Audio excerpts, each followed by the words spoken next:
십자가 내게 말하네. 영원히 난 용납됐네. 아름다우신 왕 나는 주의 것 그리스도 나의 산소망. 할렐루야 주를 찬양하여라. 할렐루야 자유케 하셨도다. 죄의 저주 끊으신 주께 구원이 떠나. 주 예수 나의 산소망.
우리의 소망이 되시는 하나님 감사합니다. 오늘도 소망의 말씀을 듣게 하시고 소망의 찬양을 우리 하나님 아름답게 받아 주신 줄로 믿습니다. 부족한 종과 성령께서 함께하여 주시옵소서. 예수님의 이름으로 기도 올려옵나이다. 아멘. 여러분, 에밀리 브론테가 쓴 폭풍의 언덕이라고 하는 소설을 아신가요?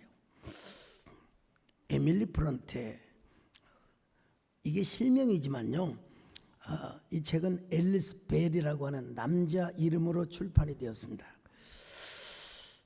이 책이 영국에서 1847년에 출판되었으니까 그때까지만 해도 남녀 차별이 심했어요. 그래서 본명으로 내지 않고 앨리스 벨이라고 하는 애명으로 책을 내었습니다. 여러분, 제가 이래봬도 이 책을 고등학교 시절에 읽었습니다. 쉬는 시간에, 그리고 수학 시간에. 딱 이 책의 그 주제는 뭐냐? 잘못된 오해는 엄청난 파괴를 불러온다는 것입니다. 예. 폭풍의 언덕에 살고 있었던 언쇼라고 하는 아저씨가 고아 히스클리프를 집으로 데려옵니다. 히스클리프는 언쇼의 딸 캐서린, 셀리라고 영화에서 나오기도 하는데, 캐서린과 자연스럽게 사랑을 하게 됩니다. 그러던 어느 날 캐서린은 식모 넬리에게 이런 말을 합니다. 나는 히스클리프를 사랑한다. 근데 결혼하는 것은 좀 두렵다.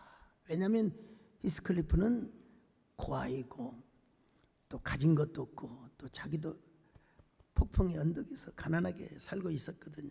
그래서 그와 결혼하면 내 인생이 망가질지도 몰라. 근데 이 이야기를 히스클리프가 엿듣고 요 대목만 들어요. 요 대목만. 요 대목만. 캐서린은 나를 너무 모욕적으로 생각해. 나를 너무 수치해서 생각해. 아니 나하고 사랑할 때는 언젠데. 나는 그를 사랑하고 그와 하나이지만 그럼에도 현실이 두렵다. 이런 의정으로 말을 했는데 히스클리프는 확인도 하지 않고 떠납니다. 캐서린도 그를 붙잡지 않고 침묵을 합니다. 그러자 캐서린은 그 이후에 이제 명문 가문 린튼 가문으로 이제 시집을 갑니다. 히스클리프는 캐서린에게 버림을 받았다는 확신을 가지고 보복을 하러 옵니다. 증오, 복수를 하러 옵니다. 그래서 캐서린의 남편을 죽이고 가정을 완전히 쉬운 말로 하면 아장내게 만들어버렸어요. 작가는 반전을 일으킵니다. 캐서린의 딸과 히스클리프의 자녀가 이제 서로 만나서 오해를 푸는데요. 그래서 이제 오해를 이해로 받아들이면서 모든 오해의 저주를 끝장내버리는 게 이 소설의 결말입니다. 그런데 여러분, 이 에밀리 브론테가 폭풍의 언덕이라는 장편 소설을 한 권 쓰고 그 이듬해 죽습니다. 몇 살의 나이에 죽느냐? 30살의 나이에 죽습니다. 노벨 문학상을 받은 한강 작가도요, 소년이 온다 이 책을 쓰고 몇 년을 몸져 누웠대요. 이 소설이라는 게 고통입니다. 사실은 작별하지 않는다. 제가 여러분 다 읽었어요. 어떤 분은 이걸 분단 문학으로 분류하는데 저는 그렇지 않습니다. 분단 문학과 평화의 문학 중간에 있다고 저는 생각을 하고, 이제 우리 앞으로의 그 문학 소설 쓰고 그런 분들은, 또 예술하는 사람들은 이제는 자꾸 이데올로기적 대립보다는 평화 그리고 통일 쪽으로 가야 한다고 저는 주장을 하는데, 에밀리 브론테 역시 폭풍의 언덕이라는 소설을 쓰고 이듬해 죽습니다. 위대한 작품을 쓰느라 그만큼 정신적 고통이 심하였다는 거예요. 저도요, 작년에 한국 기독교 선교 140주년 기념 칸타타 공연을 끝내고 여름 수련회와 영혼을 담은 시쓰기를 출판하고 번아웃이 된 적이 있어요. 여러분, 지금 하나님 은혜로 너무나 감사하게 설교하고 있습니다만요, 요즘 이 극장에서요 폭풍의 언덕이라는 영화가 지금 개봉이 되어서 상영이 되고 있습니다. 우리 유성근 장로님 모시고 갔는데, 목사님 도대체 이 영화가 이해가 안 된다고. 이해가 안 될 수밖에 없죠. 패대기 치고 씨름하고 유도하시는 분이 여러분 어떻게 예술적인 장르를 이해할 수 있겠습니까? 근데 제가 보니까 원작에 기반을 두면서도 원작에 충실하지는 않았어요. 영원히 교수형을 당한 히스클리프의 그 모습으로 여러분 시작이 딱 되면서, 그러나 영원히 교수형을 당하였으니까 영혼이 없는 사랑, 초현실적이고 광란적 사랑만을 표현하고 있습니다. 그게 바로 뭐냐? 바로 캐서린에게 복수하는 거예요. 근데 이 영화에서는 히스클리프와 캐서린의 1세대만 다루었습니다. 그런데 그래도 명작은 명작이요. 연기를 아주 잘했어요. 에밀리 브론테는 폭풍이라는 것은 우리의 바깥에만 있는 것이 아니라 우리 마음 깊은 곳에 오해가 있을 때 우리 마음에도 분노와 폭풍과 그리고 보복의 바람이 언제든지 불 수 있다는 사실을 그런 메시지를 주기 위해서 그런 소설을 쓴 겁니다. 이 소설이 출판되었을 때 너무 자극적이다, 너무 비극적이다. 그래서 좋은 호평을 받지 못했어요. 그러나 지금에 와서는 영국의 가장 위대한 소설 중에 하나로 손꼽히고 있습니다. 아무튼 오해는 파괴를 가져온다. 무서운 것이다. 오해라고 하는 것을 밝히지 않고 또 다른 오해라고 하는 감옥에다가 그 오해를 가두어뒀을 때 여러분, 그 오해는 마침내 괴물이 될 수 있다는 사실입니다. 영혼이 없는 복수와 살인과 보복밖에 없다는 것입니다. 폭풍의 언덕에서 바람이 불면 나무 뿌리째 여러분 뽑힐 수도 있지 않습니까? 오늘 본문에도 그러한 장면이 소개되고 있습니다. 베스다 들판에서 예수님은 보리떡 5개와 물고기 2마리를 가지고 장정 5,000명, 그러니까 애들까지 합치면 2만 명으로 추산을 하지요. 2만 명을 먹이셨습니다. 사람들이야, 이야, 저분이면 족하다. 우리 이스라엘 저 갈릴리 지역을 다스리는 임금으로 우리가 삼자, 우리 임금으로 삼자. 예수님은 여러분 조용히 산으로 떠나셨어요. 예수님은 정치적인 메시아로 오신 게 아니거든요. 요한복음 6장 15절입니다. 시작. 그러므로 예수께서 저희가 와서 자기를 억지로 잡아 임금 삼으려는 줄을 아시고 다시 혼자 산으로 떠나 가시니라. 그런 후에 예수님은 제자들에게 이런 말씀을 하셨습니다. 내가 진실로 진실로 너희에게 이르노니 너희가 나를 찾은 것은 표적을 본 까닭이 아니요 떡을 먹고 배부른 까닭이라. 썩을 양식을 위해 일하지 말고 영원토록 있는 양식을 위하여 하라. 자, 26절로 27절 시작. 예수께서 대답하여 이르시되 내가 진실로 진실로 너희에게 이르노니 너희가 나를 찾는 것은 표적을 본 까닭이 아니요 떡을 먹고 배부른 까닭이로다. 썩을 양식을 위하여 일하지 말고 영생하도록 있는 양식을 위하여 하라. 이 양식은 인자가 너희에게 주리니 인자는 아버지 하나님께서 인치신 자니라. 자, 그러면서 내가 생명의 떡이다. 그리고 내가 생명의 물이다. 나한테 오는 자는 영원히 목마르지 아니할 것이다. 35절 시작. 예수께서 이르시되 나는 생명의 떡이니 내게 오는 자는 결코 줄이지 아니할 터이요 나를 믿는 자는 영원히 목마르지 아니하리라. 사람들이 막 수근거려. 아니 저 요셉의 아들, 목수의 아들 예수가 아니야. 어떻게 저 예수가 어떻게 저런 말을 할 수가 있어. 자기가 하늘로부터 내려온 산떡이라니 말이야. 41절로 42절 시작. 자기가 하늘에서 내려온 떡이라 하심으로 유대인들이 예수에 대하여 수군거려 이르되 이는 요셉의 아들 예수가 아니냐. 그 부모를 우리가 아는데 자기가 지금 어찌하여 하늘에서 내려왔다 하느냐. 우리 예수님요 계속해서 말씀합니다.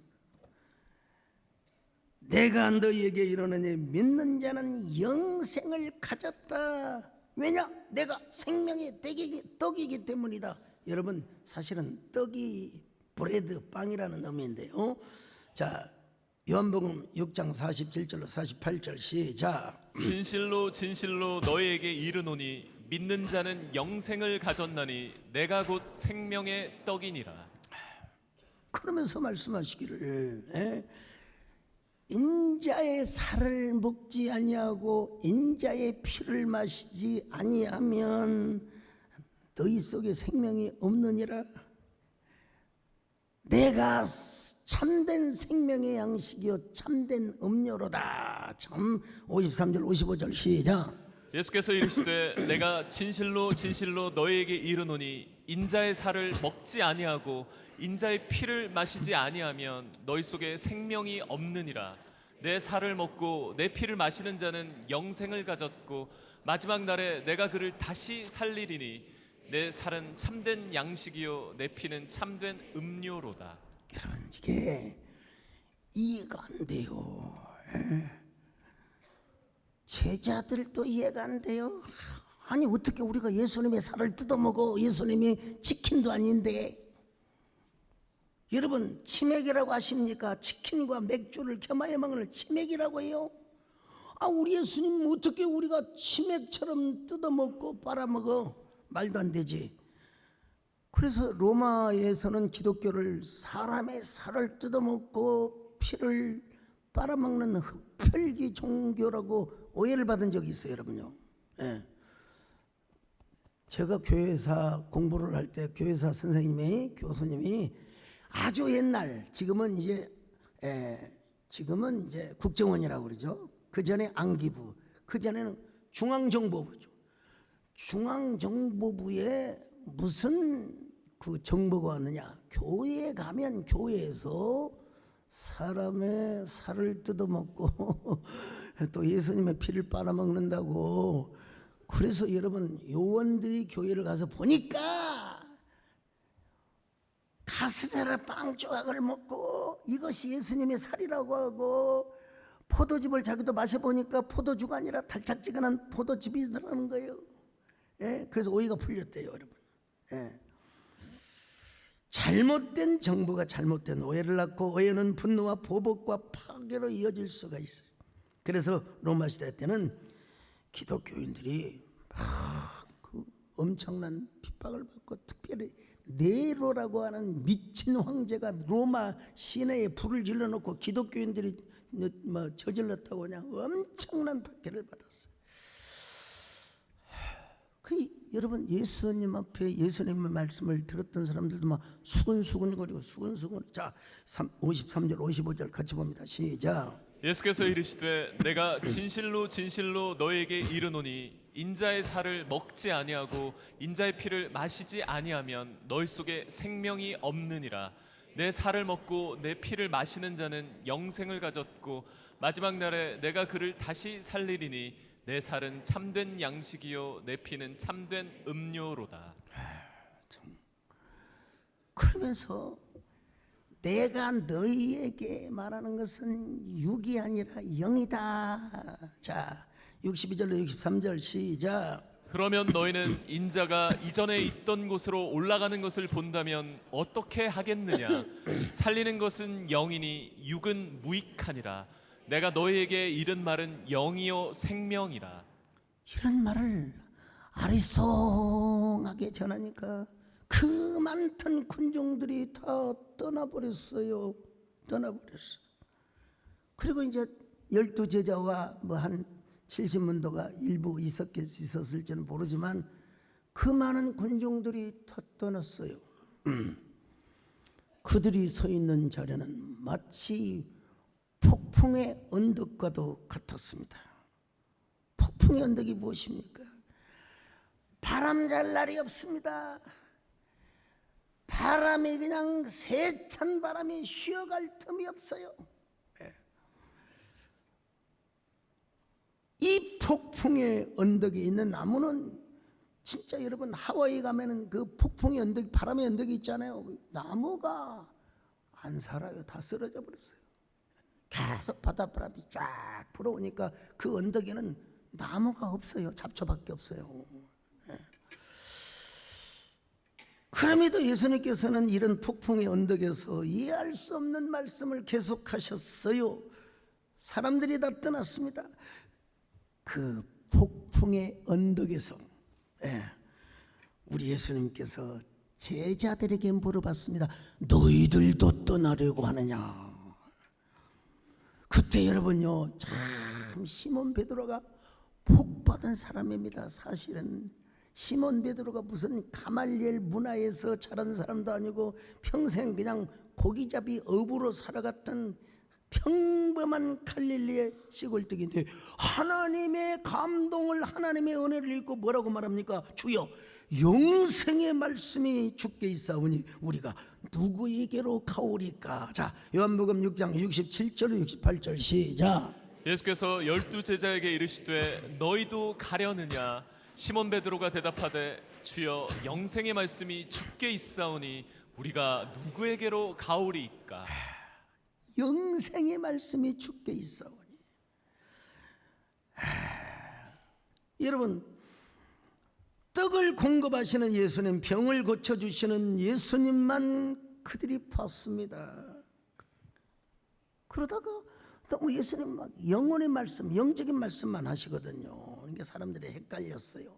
제자들도 헷갈렸어요. 60절입니다. 시작. 제자 중 여럿이 듣고 말하되 이 말씀은 어렵도다. 누가 들을 수 있느냐 한데. 당연히 어려울 수 있죠. 근데 베드로가 이렇게 고백을 했다니까요. 주여, 영생의 말씀이 주께 있사오니 우리가 누구에게로 가오리까? 헬라어예요. 어떻게 표현되냐? 타레마타 테스 조에스 테스 아이오니오. 영원히 살아있고 감동을 주는 생명의 말씀이란 말입니다, 여러분. 그리고 거기다가 헬라어 에케이스라는 말을 썼는데 그것이 당신 안에 있다 이 말이야. 주님 안에 있다 이 말이야. 참. 근데 여기서 쭉 제가 이렇게 원문을 훑어보니까 말씀을 로고스로 기록하지 않고 레마라고 하죠. 레마로 표현하고 있습니다. 여러분, 신약에서 로고스와 레마가 교차되어 사용되어 표현되어 있는 부분들이 많이 있습니다만은 굳이 구분을 한다면 똑같은 하나님 말씀인데, 이 로고스는 기록된 캐논 정경으로서의 영감으로 기록된 책 자체를 이야기한다면, 레마는 지금 나에게 주시는 말씀이요, 나에게 주시는 말씀, 나에게 감동이 되는 말씀. 로고스라고 하는 것은 공교회를 세우는 교리나 신학적인 차원에서 그 하나님의 말씀이 거룩한 문자로 기록된 캐논을 의미한다면, 레마는 현재 하나님이 나에게 들려주시는 살아있는 감동적인 생명의 말씀을 의미한다 이 말이에요. 로고스는 성경 전체를 말한다면, 레마는 지금 그 가운데 나에게 주시는 말씀이라 이 말이죠. 근데 중요한 것은 로고스를 인정하지 않고 레마의 말씀을 받을 수는 없다. 로고스를 인정하며 로고스가 규정하는 범위 안에서 우리가 레마의 음성을 들을 수가 있다는 것입니다. 여러분, 사도 요한은요 요한복음 서두에서 이 하나님의 말씀 예수 그리스도를 로고스로 표현합니다. 요한의 이 그 표현도 아주 독특하죠. 요한복음 1장 1절에서 태초에 말씀이 계시니라. 이게 뭐예요? 로고스요, 로고스. 자, 한번 요한복음 1장 1절로 3절 같이 봅니다. 시작. 태초에 말씀이 계시니라.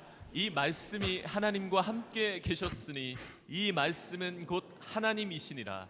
그가 태초에 하나님과 함께 계셨고 만물이 그로 말미암아 지은 바 되었으니 지은 것이 하나도 그가 없이는 된 것이 없느니라. 우리 예수님을 말씀 로고스로 표현하고 있어요. 이 말씀을 좀 더 이해하기 위해서는 잠언서로 올라가야 합니다. 잠언서는 지혜를 말씀과 동일선상에 연결시키고 있고요. 그리고 나아가서 지혜와 말씀을 의인화, 인격화합니다. 그럼 성경에 기록되어 있는 책을 넘어서 여러분 그 말씀이 의인화되고 인격적으로 인격화되어 표현되고 있어요. 자, 잠언 1장 20절로 23절 봅니다. 시작. 지혜가 길거리에서 부르며 광장에서 소리를 높이며 환화하는 길 머리에서 소리를 지르며 성문 어귀와 성중에서 그 소리를 발하여 가로되 너희 어리석은 자들은 어리석음을 좋아하며 거만한 자들은 거만을 기뻐하며 미련한 자들은 지식을 미워하니 어느 때까지 하겠느냐. 나의 책망을 듣고 돌이키라. 보라, 내가 나의 신을 너희에게 부어주며 나의 말을 너희에게 보이리라.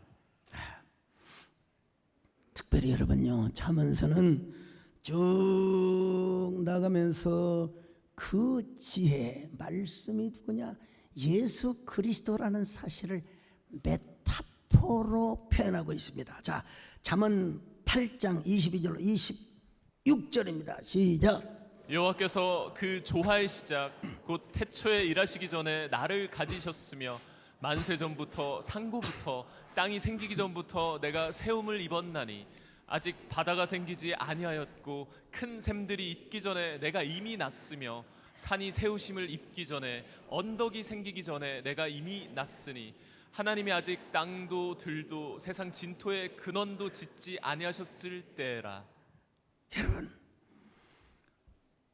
진짜 여러분, 예수 그리스도라는 말이 없지만 그 예수 그리스도의 이미지, 상, 그리고 그림이 딱 보이는 그림 이야기 성경입니다, 여러분. 자, 근데 그 예수님께서 기쁨으로 성부 하나님과 함께 세상 만물을 만드셨고 우리가 사는 지구촌 그리고 사람들을 만드셨다는 것입니다. 자, 잠언서 8장 30절로 32절입니다. 시작. 내가 그 곁에 있어서 창조자가 되어 날마다 그의 기뻐하신 바가 되었으며 항상 그 앞에서 즐거워하였으며 사람이 거처할 땅에서 즐거워하며 인자들을 기뻐하였느니라. 아들들아 이제 내게 들으라. 내 도를 지키는 자가 복이 있느니라.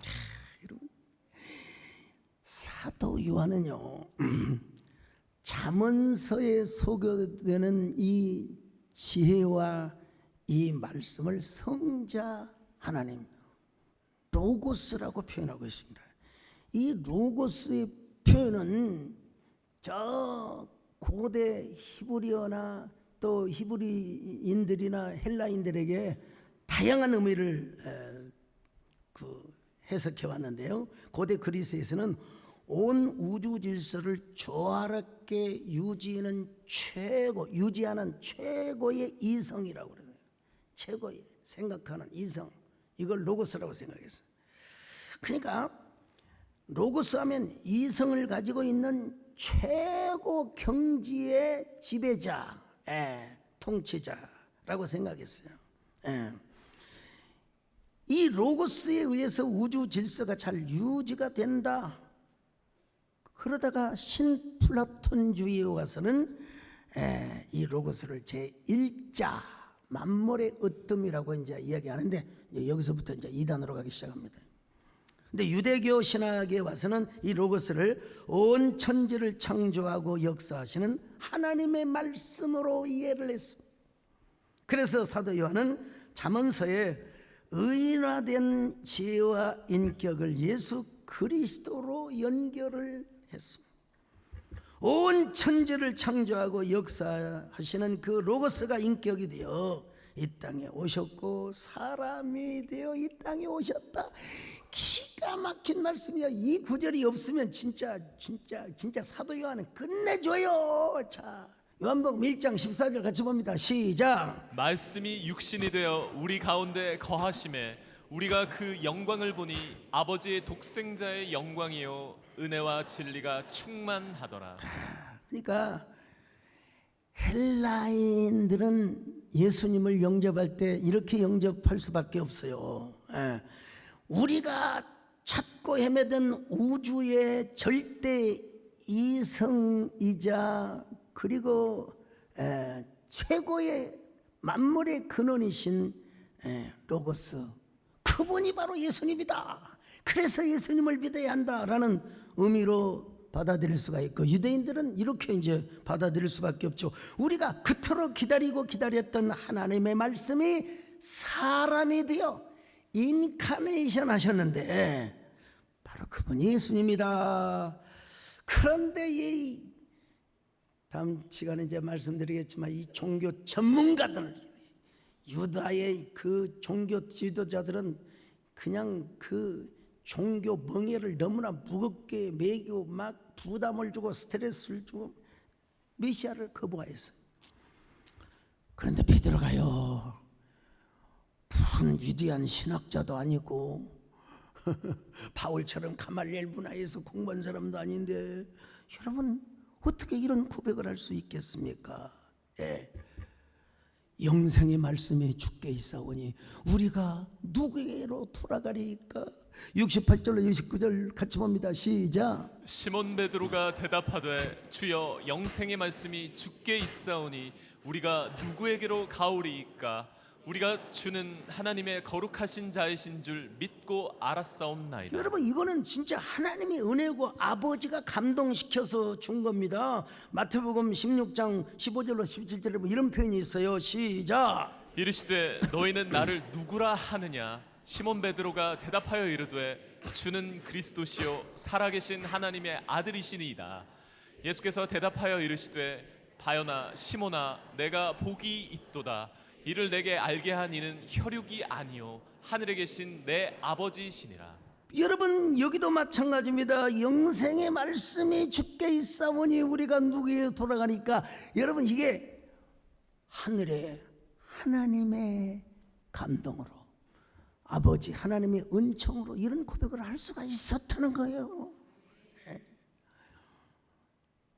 물론 또 이 고백을 지나치게 우상화해서는 안 됩니다. 여러분, 이 고백은 어디까지나 하나님의 은혜입니다. 하나님 은혜지, 무슨 예수 그리스도는 원래 사람이었는데 제자들의 고백으로 말미암아 메시아가 되었다고. 특별히 제가 아는 한 폴 틸리라고 하는 자유주의 신학자, 이런 사람들은 이 고백을 절대화합니다. 이거는 하나님의 은혜예요. 하나님 은혜. 아유, 그렇지 않습니까? 시몬아 네가 복이 있도다. 이를 내게 알게 한 이는 혈육이 아니요 하늘에 계신 내 아버지시니라.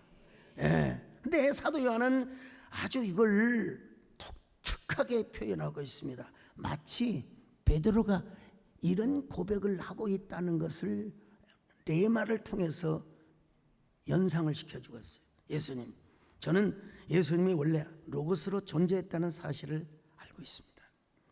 그리고 당신의 말씀이 로고스라고 하는 사실도 알고 있습니다. 저는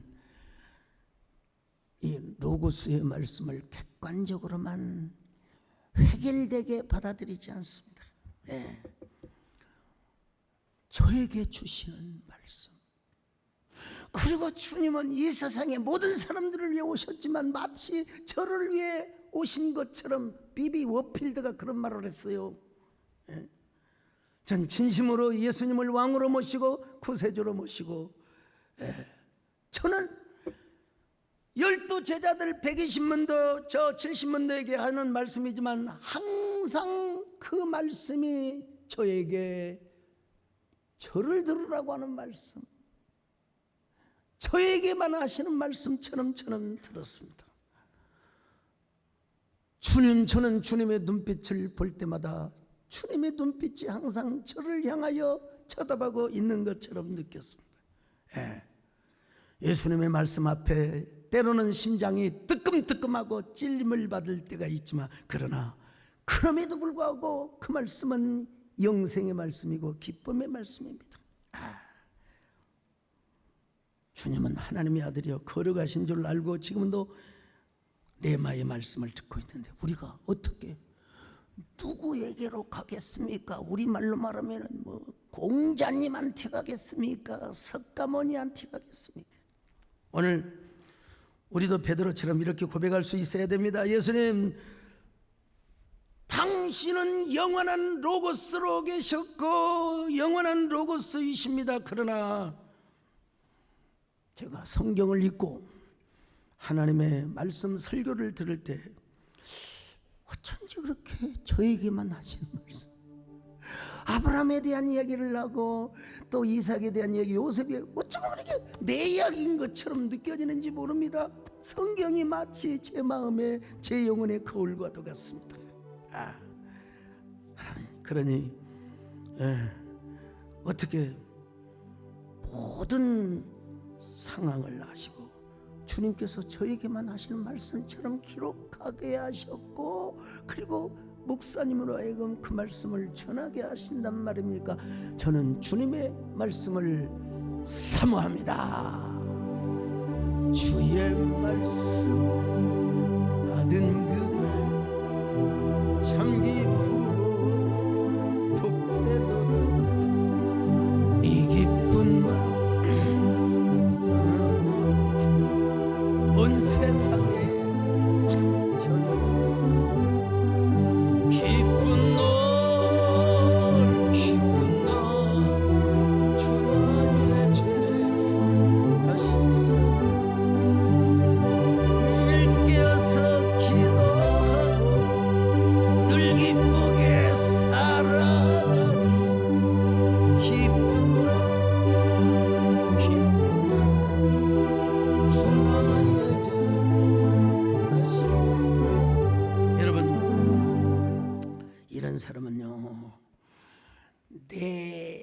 가슴 속에, 내 마음 속에 하나님의 로고스가 레마의 은혜로 여러분 역사를 하고 작동을 하고 있다는 사실을 아셔야 돼요. 그러니까 우리 안에는 언제나 입만 열면 하나님의 말씀이 나올 수 있어야 돼요. 예레미야는 기쁜 소식을 전하는 선지자가 아니라 슬픈 소식을 전하는 선지자, 예루살렘의 멸망을 전하는, 그게 뭐냐, 회개하면 산단 말이에요. 회개하면. 회개하면. 시드기야 왕이 기분이 나빠가지고 말이야, 그냥 저기 그 구덩이 감옥에다가 예레미야를 가둬버렸어요.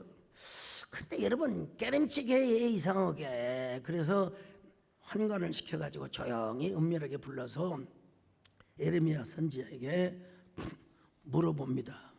선지자여, 지금도 여호와께로부터 받은 말씀이 있습니까? 그러니까 예레미야가 예, 있나이다. 기가 막히죠? 자, 예레미야 37장 16절로 17절 시작. 예레미야가 뚜껑 씌운 웅덩이에 들어간 지 여러 날 만에 시드기야 왕이 사람을 보내어 그를 이끌어내고 왕궁에서 그에게 비밀이 물어 이르되 여호와께로부터 받은 말씀이 있느냐? 예레미야가 대답하되 있나이다. 예, 있나이다. 예, 있나이다. 예, 있나이다. 예. 선지자의 가슴 속에는 여러분, 우리 그리스도인 목사 할 것 없이 모든 사람에게는 우리 안에 살아있는 말씀이 꿈틀대야 됩니다. 예, 살아있는 말씀. 내 안에 하나님의 말씀이 살아있을 때, 그 말씀은 객관적으로는 로고스이지만 그러나 동시에 내 개인에게 있어서는 레마의 말씀. 우리가 하나님의 말씀하면 여러분 이 성경 66권을 의미하지요. 그렇지만 그것이 이 책이 우리 교회에 수만 권, 수십만 권 쌓여져 나오고 상관없어. 그 말씀은 읽혀지든지 들려지든지 해야 됩니다, 여러분. 선데이 크리스찬, 그래도 교회라도 나와서 감사하지. 근데 어쩌다가 이제 성탄절에 나오고 부활절에 나오고 총동원주에 나오신 분들 성경을 저 테레비 옆에다가 두었더니 먼지가 그냥 얼마나 쌓였든지 후후 불어요. 불면 또 자기 콧구멍으로 들어가는데. 여러분 언제나 성경을 사랑하시길 바랍니다. 말씀을 사모하시기를 바랍니다. 예. 우리가 하나님 앞에 고백할 수, 예, 있습니다. 때로는 기쁘지만 때로는 찔리는 말씀도 있습니다. 그래도 저는 하나님의 말씀을 사모합니다. 예. 하나님, 저는 언제든지 누구에게든지 간증할 준비가 되어 있습니다. 말씀을 전할 준비가 되어 있습니다. 예. 여러분, 우리 속에서 말씀이 살아 역사하면 목사가 무슨 원고가 있으면 좋겠지만 느닷없이 갑자기 설교해달라고. 언제든지 한 번은 와싱턴에 뭐 행사를 하러 갔는데 그날이 딱 도착하자마자 수요일이었어요. 그 워싱턴의 한 교회 목사님이, 목사님 오늘 저녁에 설교를 좀 해주시기 바랍니다. 아이고, 여러분 천야왕 것 없어요. 그렇지만 마이크를 잡고, 여러분 제가 대통령을 안 해서 그렇지 사실상 마이크 대통령입니다. 저는 마이크만 잡으면 저는 지칠 줄을 몰라요. 예. 배만 안 고프면, 여러분 세상에 30대 때 부흥회 다닐 때는 보통 설교를 2시간 반에서 3시간을 했어요. 예. 그리고 또 새벽 기도를 했습니다. 낮 집회를 또 하고요. 저는 진짜 설교하는 재미가 얼마나 넘친지 몰라요. 그러나 요즘 시간을 다 지켜야죠. 어쨌든 간에.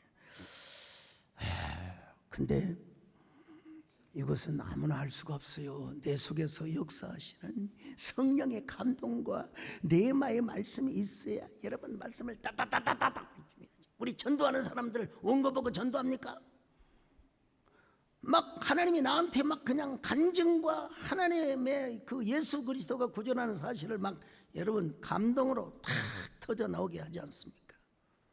이런 사람은 언제나 또 전도할 때는 전도할 때이지만 또 양육할 때는 양육할 때이지만 언제나 예배를 사모하고 또 강단의 말씀을 사모하지 않을 수가 없습니다. 데살로니가전서 2장 13절을 보실까요? 시작. 이러므로 우리가 하나님께 쉬지 않고 감사함은 너희가 우리에게 들은 바 하나님의 말씀을 받을 때 사람의 말로 아니하고 하나님의 말씀으로 받음이니 진실로 그러하다. 이 말씀이 또한 너희 믿는 자 속에서 역사하느니라. 여러분, 데살로니가 성도들은 사도 바울의 편지나 그리고 설교를 들을 때 사람의 말로 받지 아니하고 하나님의 말씀으로 받았대요. 그래서 모든 지역사회 주민들에게 좋은 이미지 메이킹을 해주고 좋은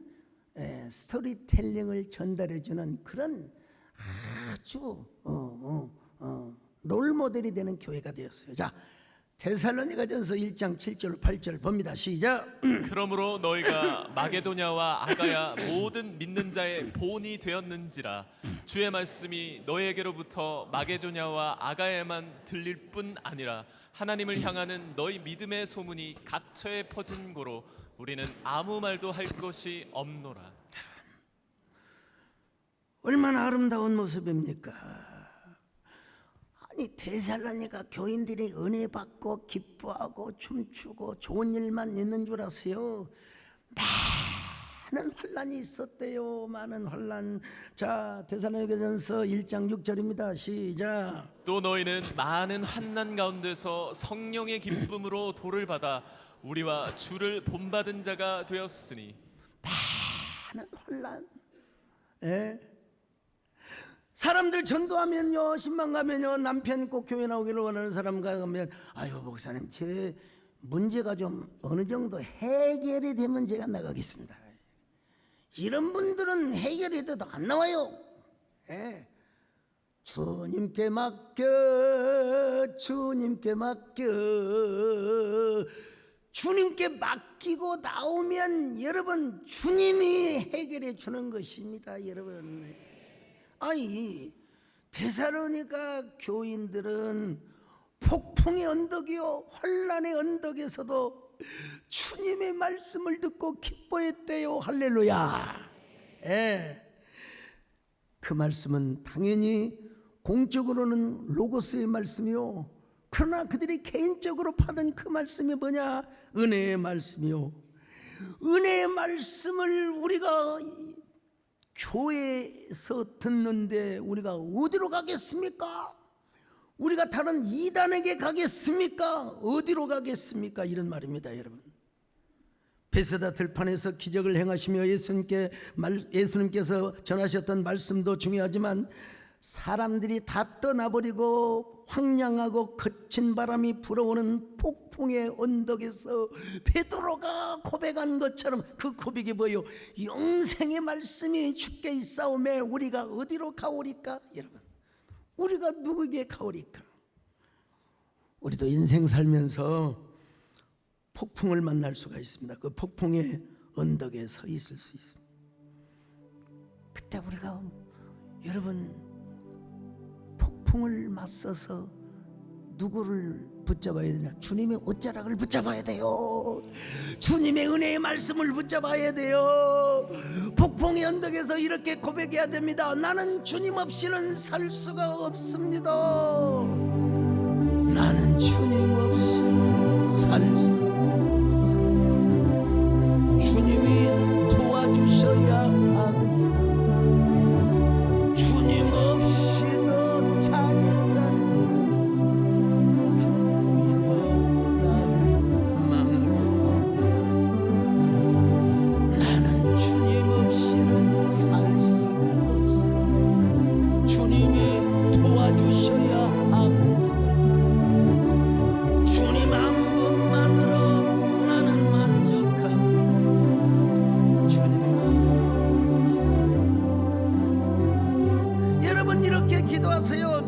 그러면은 주님이 태초 이전에도 로고스로 존재하셨고 그 로고스가 사람의 육신의 옷을 입고 이 땅에 오셨다는 그분이 우리의 참된 메시아예요. 예. 근데 그분이 성령으로 말미암아 하나님의 말씀 66권을 기록하고 정경의 권위를 세워주셨는데, 근데 그 정경의 말씀이 나에게 들려올 때는 뭐요? 레마, 감동이 되고 은혜가 되고 눈물이 나고, 여러분 내 안에 하나님의 말씀이 살아 꿈틀대는 역사가 일어나게 하여 주시옵소서. 이런 사람들로 구성이 되어 있는 교회는요, 사람의 교회를 이끌어가지 않습니다. 하나님의 말씀이 이끌어가요. 바울은 그래서 이렇게 말했어요. 자, 사도행전 20장 32절입니다. 시작. 지금 내가 여러분을 주와 및 그 은혜의 말씀에 부탁하노니 그 말씀이 여러분을 능히 든든히 세우사 거룩하게 하심을 입은 모든 자 가운데 기업이 있게 하시리라. 여러분, 에베소 교회 장로님들 잘 부탁합니다. 여러분들이 교회를 잘 지켜줘야 됩니다. 이게 여러분 인간적으로 맞는 말이에요. 근데 바울은 뭐라고 말한 줄 아세요? 내가 주님과 그 은혜의 말씀께 부탁하노니 그 말씀이 여러분들을 든든하게 세우고 교회를 든든하게 세워줄 것입니다. 참 오늘 우리도 이렇게 고백해야 돼요. 영생의 말씀이 주께 있사오니 우리가 어디로 가오리까? 그 말씀이 우리 세된 교회에 있는데 우리가 어디로 가겠습니까? 공자님한테 가겠습니까? 부처님한테 가겠습니까? 서만화교회의 감독인 폴리감은 타오르는 창작더미 위에서도 오직 주님을 외쳤대요. 저 오네시모의 그 자유 사건으로 이 폴리갑도 노예 출신이었고 igna티어스도 교회 전통에 하면은 노예 출신이었대요. 평생 노예로 살 사람을 하나님이 구원시켜 서만학교의 감독이 되게 하신 하나님, 주여 서만학교회를 당신의 손에 의탁하나이다 하하 하고 돌아가셨대요. 불에 타셨어요. 여러분, 우리도 베드로처럼 폴리갑처럼 주님 없이는 살 수가 없습니다. 이렇게 고백하는 저와 여러분 되시기를 바랍니다. 주님 없는 기쁨은 오히려 나를 심판의 길로 인도합니다. 주님 없이는 살 수가 없습니다. 주님이 하나님 언제나 주님 없이는 살 수 없는 폭풍의 언덕에서도 오직 주님을 고백하는 저희들 되게 하여 주시옵소서. 예수님의 이름으로 기도드리옵나이다.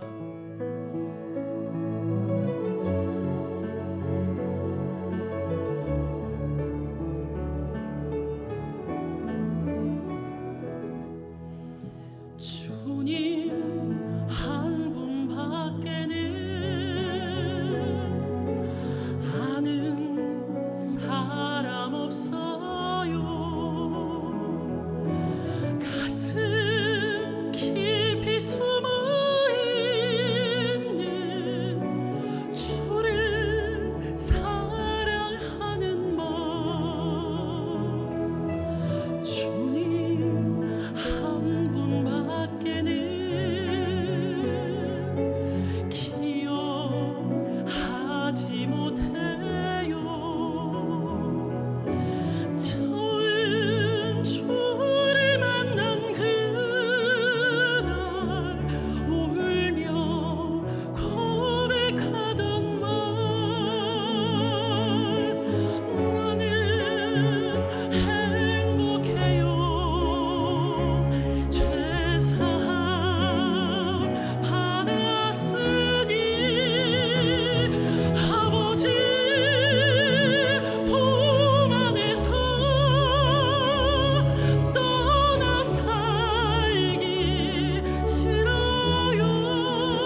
없어요. 나를 믿고 따르는 자 반석 위에 서리라. 나는 행복해요.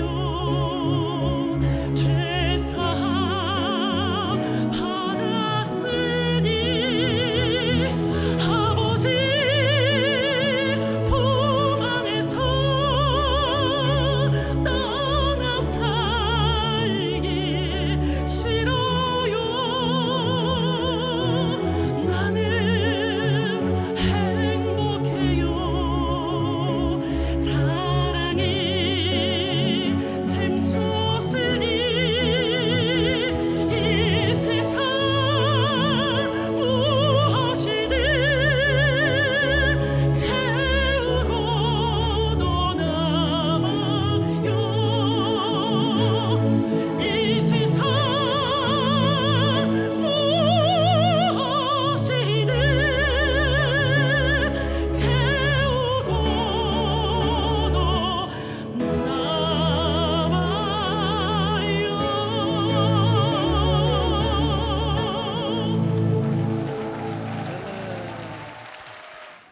주 예수 그리스도의 은혜와 하나님 아버지의 사랑하심과 성령의 이루와 교통하심 은혜가 이제로부터 영원까지 함께 있을지어다. 아멘.